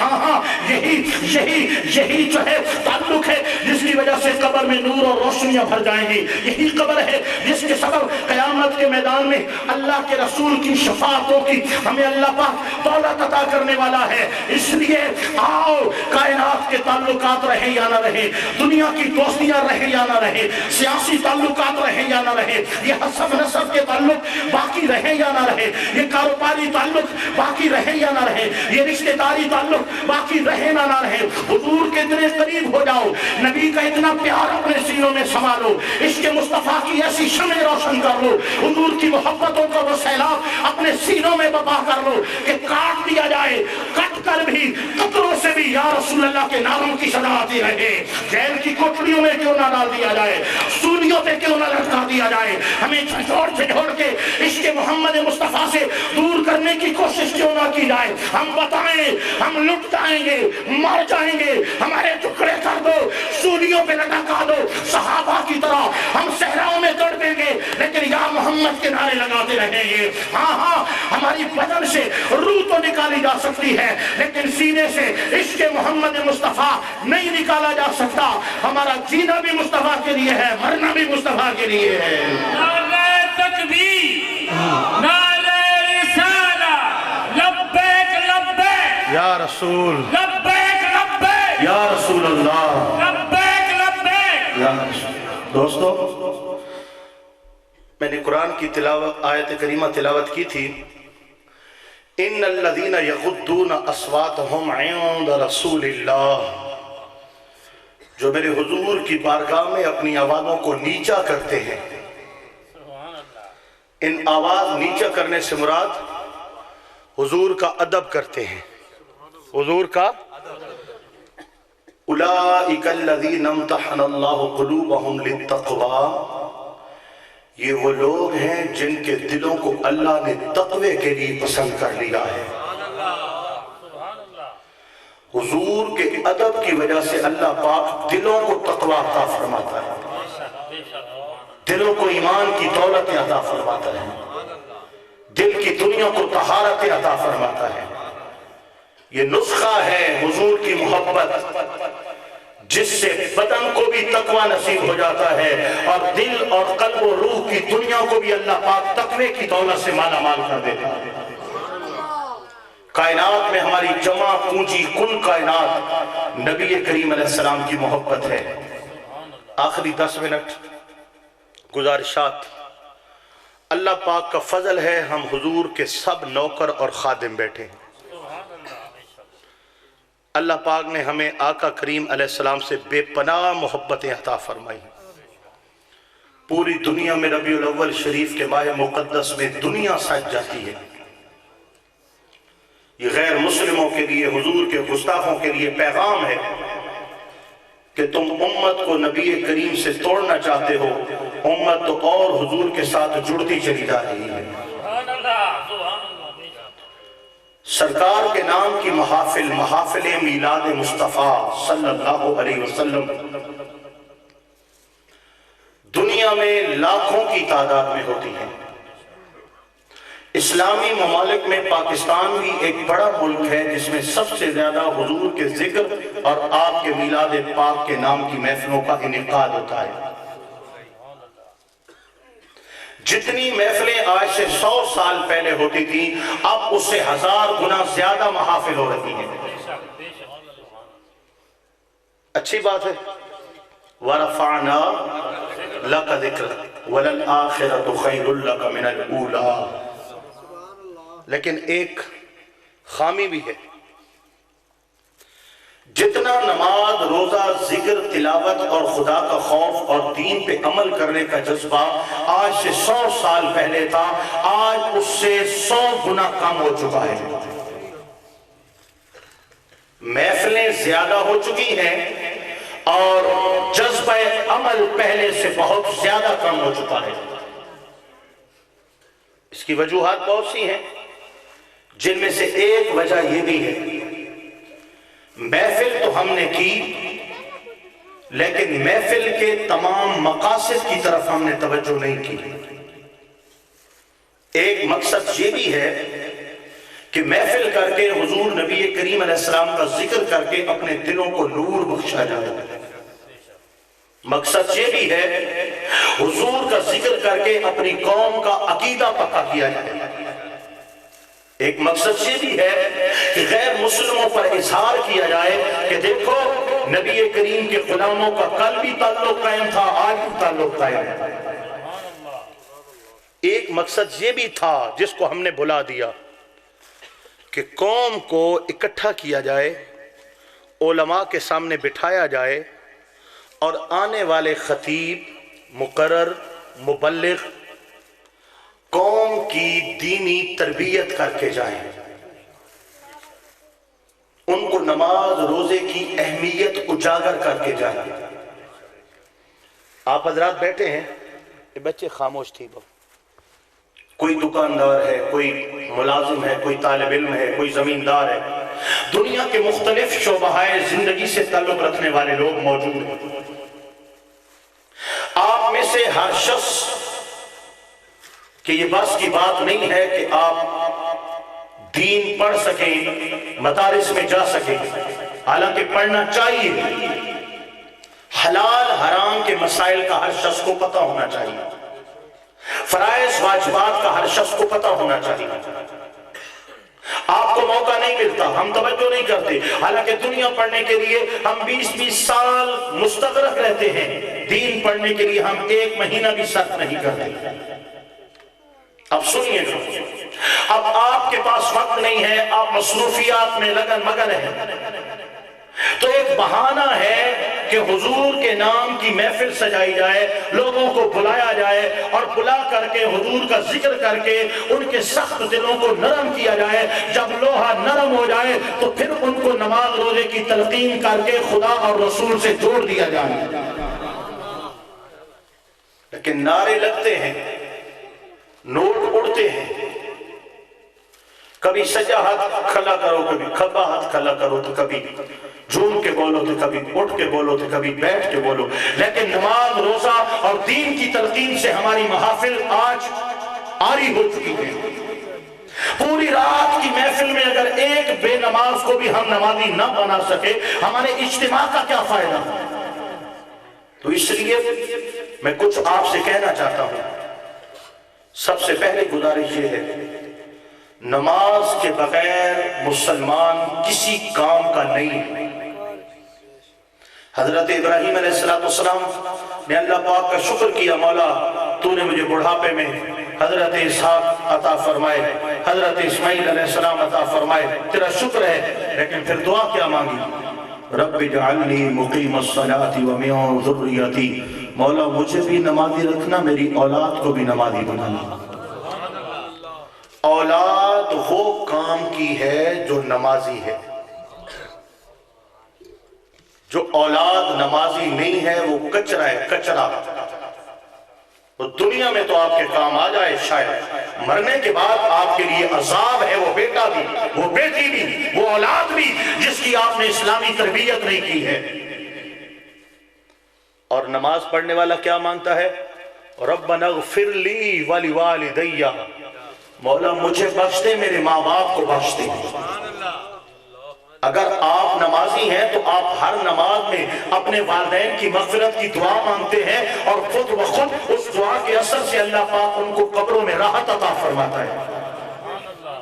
اور اگر آپ کی اولاد نمازی ہے تو آپ قبر میں چلے جائیں گے, وہ دعا کرتے رہیں گے, اس دعا کا اثر آپ اپنی قبر میں نور کی صورت میں محسوس کرتے رہیں گے. اولاد نمازی کیسے بنے؟ سوکھا طریقہ ہے, بڑا آسان طریقہ ہے. اولاد کو نمازی کیسے بنایا جائے؟ آسان طریقہ یہ ہے کہ آپ خود نمازی بن جائیں. جب بابا خود نماز نہیں پڑھے گا تو بیٹا کیسے پڑھے گا؟ جب اماں خود نماز نہیں پڑھے گی تو بیٹی بہو کیسے پڑھے گی؟ خود کو 5 وقت کا 5 وقتہ پکا سچا نمازی بناؤ. اپنی اولادوں کو نماز کی تربیت کرو, ترغیب دلاؤ, ان کو علماء کی مجلسوں میں بٹھاؤ, اور بٹھا کر کے اپنے پیر و مرشد سے دست شفقت رکھواؤ, ان سے دعا کراؤ, اور اپنے پیر و مرشد اور علماء سے عرض کرو حضور اس کو تبلیغ کیجیے, اس کی تربیت کیجیے. ہم تو دوستوں کاروبار میں بے برکتی ہو تب ہمیں مرشد یاد آتا ہے, جب دعا کرانی ہو تب ہمیں مرشد یاد آتا ہے, جب قرضے تلے دبے جائیں تب ہمیں مرشد یاد آتا ہے, جب بیماریاں بڑھ جائیں تب ہمیں مرشد یاد آتا ہے. جیسے قرآن ہمیں اوکھے ویلے یاد آتا ہے, جب بیماری آ گئی تو گھر میں ختم پڑھوا دو, جب کوئی پریشانی آ گئی تو گھر میں ختم پڑھوا دو, رزق میں بے برکتی آ گئی تو گھر میں ختم پڑھوا دو. نہیں دوستان گرامی, ان معاملات کے اندر تو قرآن مقدس اور اولیاء کرام کی دعائیں بے شک کام آتی ہیں, لیکن ولی کا مقصد, پیر و مرشد کا مقصد یہ نہیں ہے کہ جب دنیاوی مشکل میں آ جاؤ تو ان کے در پہ چلے جاؤ. قرآن کا مقصد یہ نہیں ہے کہ دنیاوی پریشانی ہو تو قرآن سے رشتہ جوڑ دو. اس کا مقصد ہدایت ہے, مرشد بھی ہدایت ہے, قرآن بھی ہدایت ہے, سیرت مصطفیٰ بھی ہدایت ہے. ان سے جڑ کے رہو اپنی تربیت کے لیے, اپنی اولاد کی تربیت کے لیے, اپنی اصلاح کے لیے. تو دوستو نماز مسلمان اور کافر میں فرق ہے. نماز کے بغیر بندہ کسی کام کا نہیں ہے. قبر برباد, قیامت برباد, خدا کے دشمنوں میں اٹھایا جائے گا, رسول کے نافرمانوں اور غداروں میں اٹھایا جائے گا بے نماز کو. صبح سے شام تک ہندو ہے, کرسچین ہے, مسلمان, تینوں سفر کرتے ہیں. نہ وہ مسجد میں بڑھا, نہ تو مسجد میں گیا, تو تیرے اور اس کے اندر فرق کیا ہے؟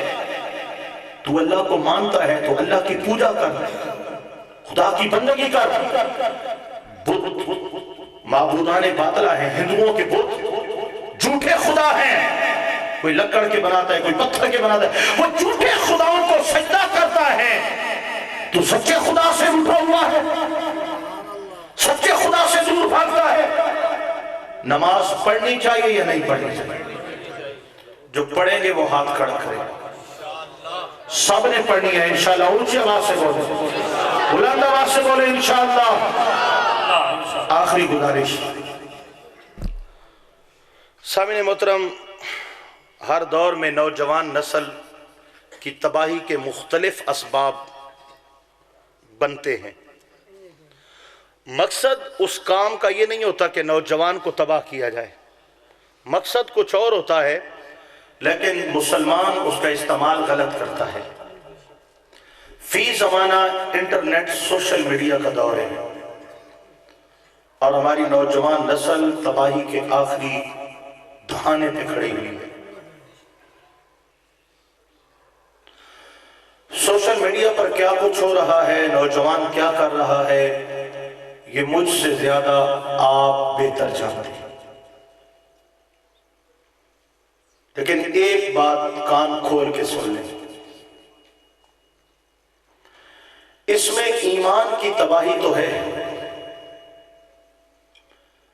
صحت بھی ضائع کر رہے ہو, اپنی غیرت کا بھی جنازہ نکال رہے ہیں۔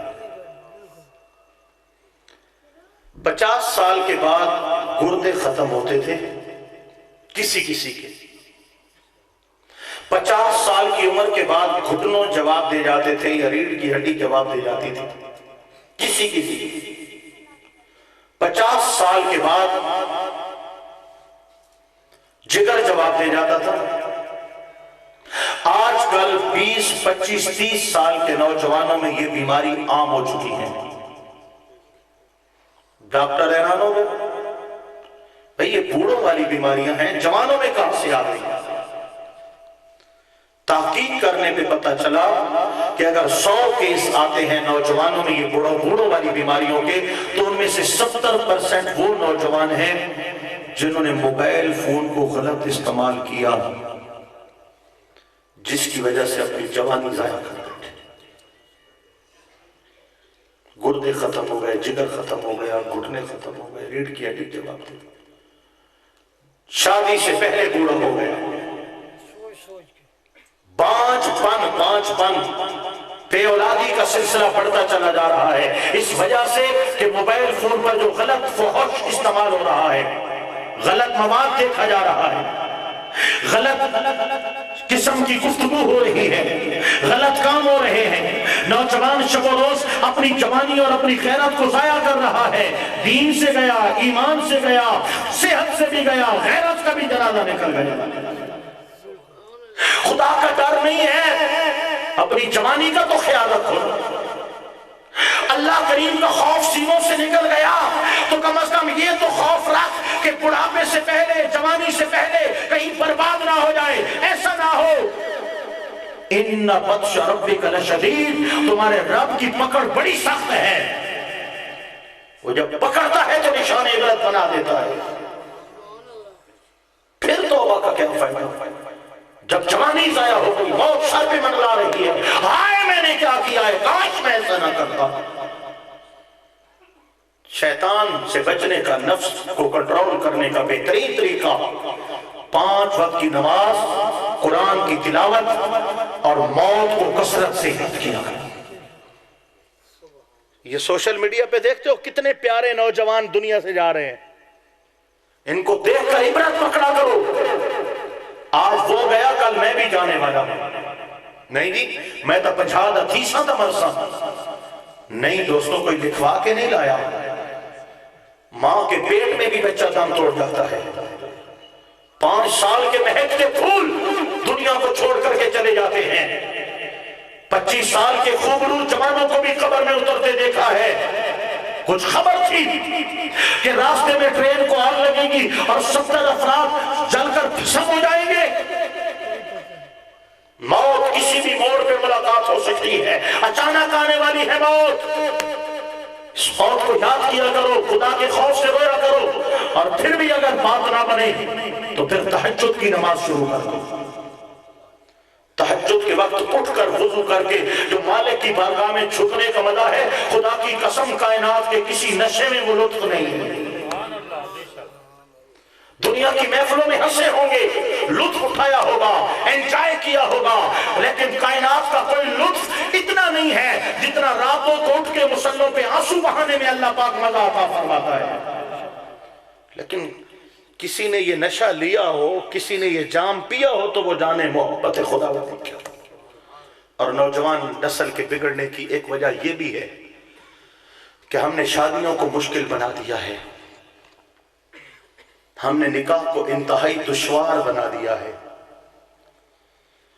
جو میرے دوست بیٹھے ہیں، جو بیٹوں والے ہیں، خود بیٹے ہیں، نوجوان ہیں، خدا کے لیے لڑکیوں والیوں کے لیے آسانی پیدا کرو، ان سے ڈیمانڈ کرنا، ان سے رشوت لینا چھوڑ دو۔ دنیا میں لاکھوں بچیاں جن کے بال سفید ہو گئے اس وجہ سے ماں باپ کی دہلیز پہ بیٹھی ہیں کہ جہیز کی ڈیمانڈ پوری نہیں کر سکتے ان کے ماں باپ۔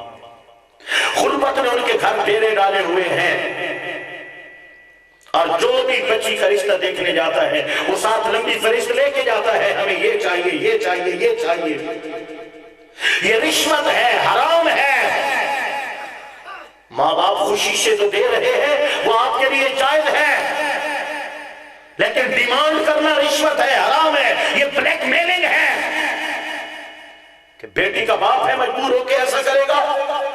جانتے ہو بیٹیوں کو پیانے کے لیے سود لیا اور مرتے مر گیا، وہ سود کا پیسہ نہ اترا، قرضہ لیا، موت آ گئی، دکان بھی گئی، مکان بھی گیا، وہ قرضہ نہ اترا۔ ارے ایک بیڈ کے لیے تم اتنا تماشا کرتے ہو، ایک الماری کے لیے اتنا تماشا کرتے ہو، لوگوں کی عزتوں سے کھیلا جاتا ہے۔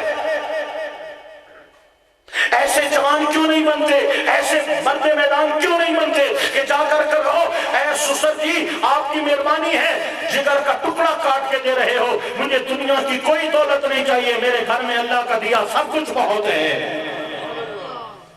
کہ ایسا نہیں ہو سکتا کہ جہاں سے جہیز خریدا جا رہا ہے وہاں پر جا کے کہہ دو کہ جہیز چلے جائیں گے، بل میں ادا کر دوں گا۔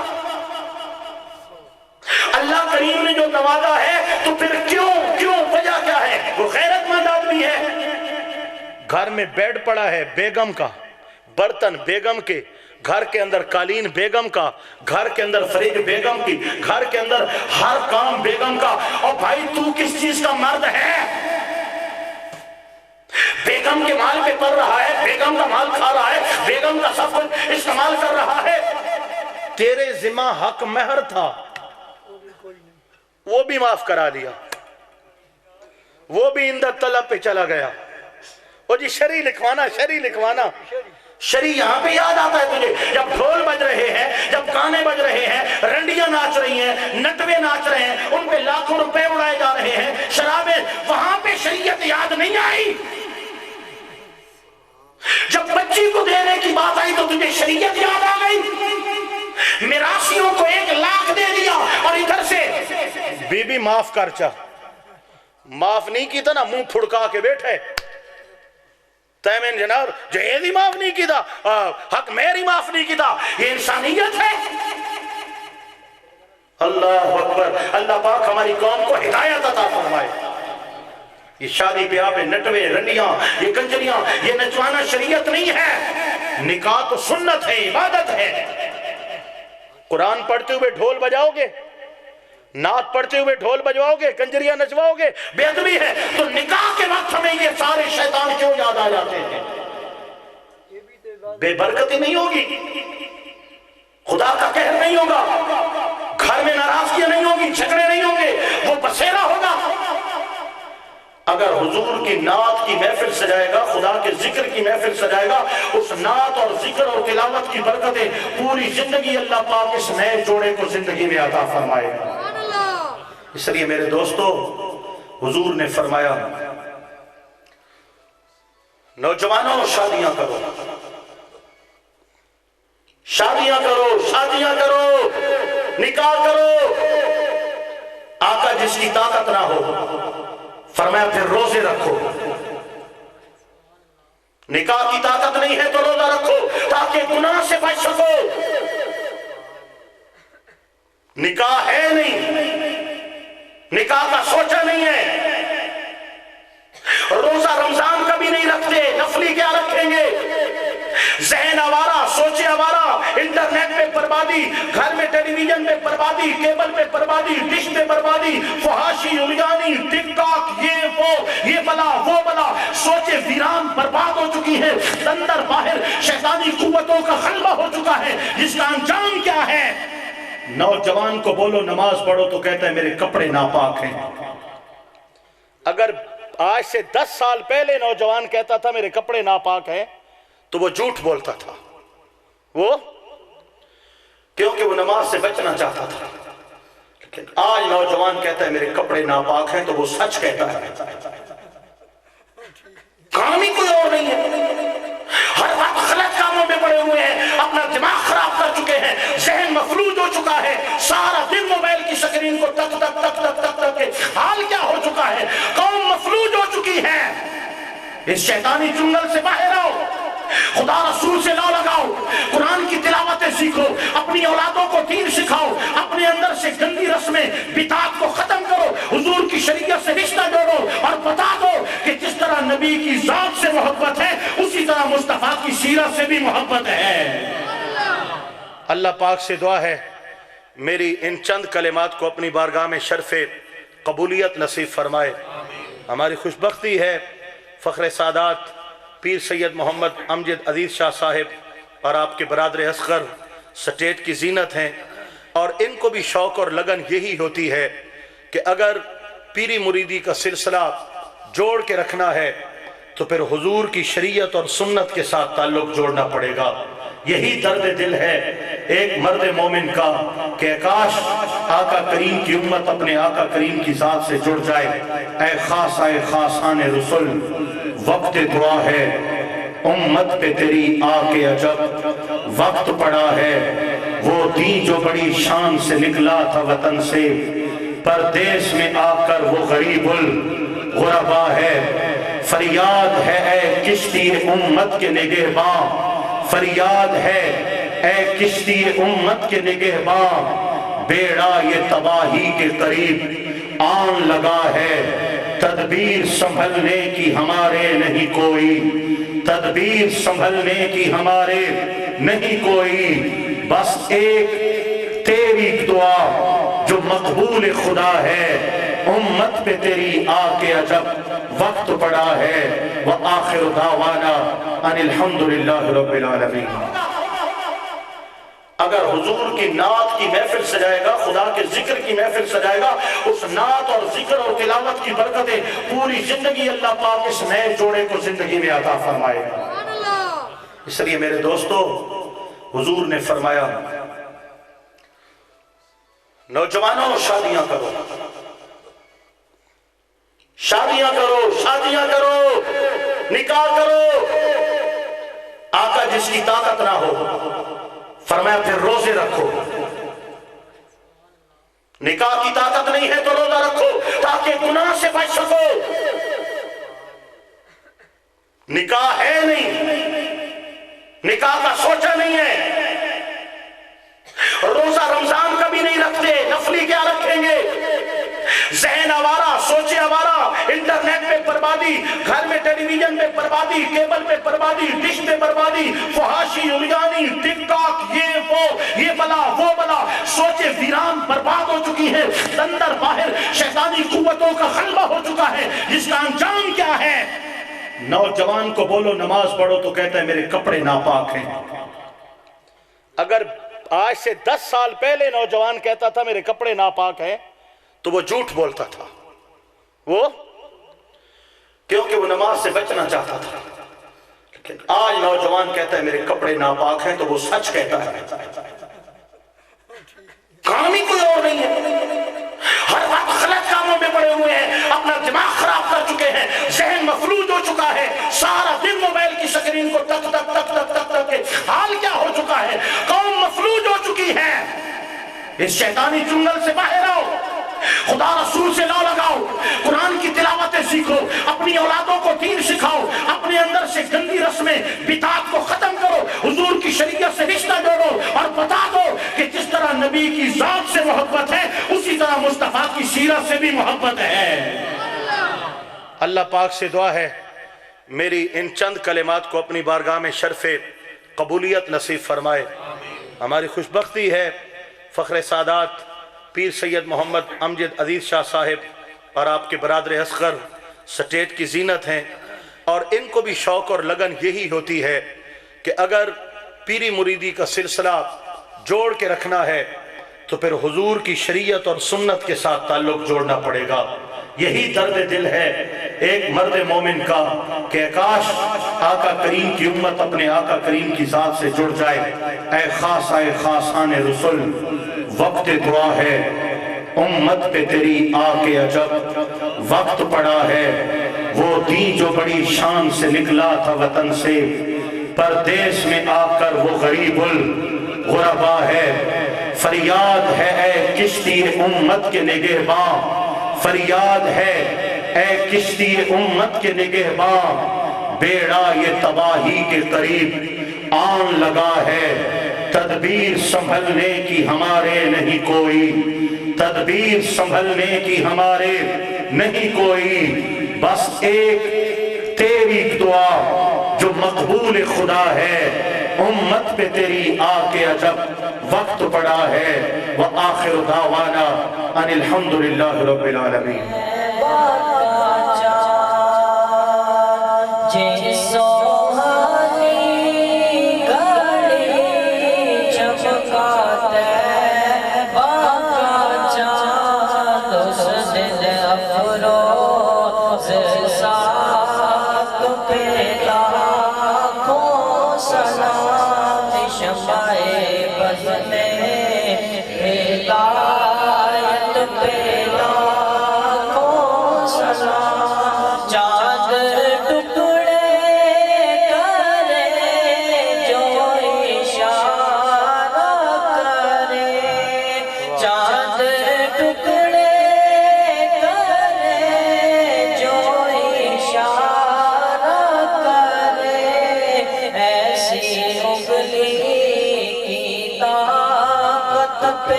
تیرا ختم قرآن پاک 5 لاکھ درود کلمہ شریف 4 لاکھ کلمہ شریف 5 لاکھ درود شریف۔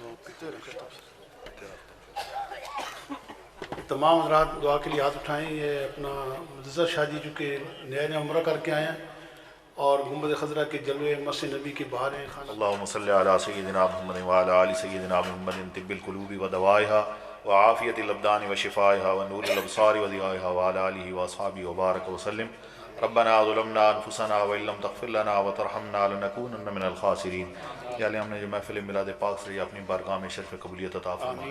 یا علی جملہ کلام پاک جو کچھ میری ملک کو اپنی بارگاہ میں قبول فرمائے۔ اس محفل پاک کا ثواب سرکار دو عالم نور مجسم صلی اللہ علیہ وسلم کی بارگاہ میں نذرانۃ عقیدتاً پیش کرتے ہیں، قبول و منظور فرمائے۔ آپ کے طفیل تمام انبیاء کرام، ازواج مطہرات، اہل بیت اطہار، صحابہ کرام، حضور غوث پاک، تمام اولیاء صالحین کاملین کی بارگاہ میں پیش کرتے ہیں، قبول و منظور فرمائے۔ خصوصاً بالخصوص ملک ظہور صاحب کے والدین مرحومین کی روح کو وصال کرتے ہیں، قبول و منظور فرمائے۔ یا علی ہمارے حاضرین کے جتنے بھی والدین، دوست، صحابہ، مسلمان فوت ہو گئے ہیں، اس محفل میلاد کے صدقے تمام کی بخش و مغفرت فرما۔ یا علی ہم تمام مسلمانوں کو اس محفل میلاد پاک کے صدقے سچا اور پکا نمازی بنا، ہمیں صحیح معنوں میں صراط مستقیم پر چلنے کی توفیق عطا فرما۔ یا علی سروِ زمین پر جتنے مسلمان بے نمازیوں نماز پڑھنے کی توفیق عطا فرما۔ یا علی جتنے مسلمان بیماروں نے شفائے کاملہ عاجلہ نصیب فرما۔ یا علی جتنے مسلمان بے روزگار رزق حلال نصیب فرما۔ تمام مسلمانوں کی دینی اور دنیاوی مشکلات حل فرما۔ یا علی ہم سب کو حج مبرور نصیب فرما، ہمیں بار بار بیت اللہ شریف کی زیارت نصیب فرما، بار بار مدینہ پاک کی حاضری نصیب فرما۔ الہی پھر دکھا دے وہ مدینہ کیسی بستی ہے جہاں پہ رات دن مولا تیری رحمت برستی ہے۔ یا الہی ہر جگہ تیری عطا کا ساتھ ہو، جب پڑے مشکل شہ مشکل کشا کا ساتھ ہو۔ یا الہی بھول جاؤں نزا کی تکلیف کو، شادی دیدار حسن مصطفیٰ کا ساتھ ہو۔ یا الہی گرمی محشر سے جب بھڑکیں بدن دامن محبوب کی ٹھنڈی ہوا کا ساتھ ہو۔ یا الہی رنگ لائیں جب میری بے باکیاں ان کی نیچی نیچی نظروں کی حیا کا ساتھ ہو۔ یا الہی جب چلوں تاریک راہ پل سرات آفتاب ہاشمی نور الہدا کا ساتھ ہو۔ یا الہی جب سرے شمشیر پہ چلنا پڑے رب سلم کہنے والے غم زدہ کا ساتھ ہو۔ یا الہی جو دعائے نیک میں تجھ سے کروں قدسیوں کے لب سے آمی ربنا کا ساتھ ہو۔ یا الہی جب رضا خواب گراں سے سر اٹھائے دولت بیدارش کے مصطفیٰ کا ساتھ ہو۔ وصلی اللہ تعالی علی حبیب خیر خلقہ و نور عرشی و زینت فرشی محمد و آلہ وصحبہ۔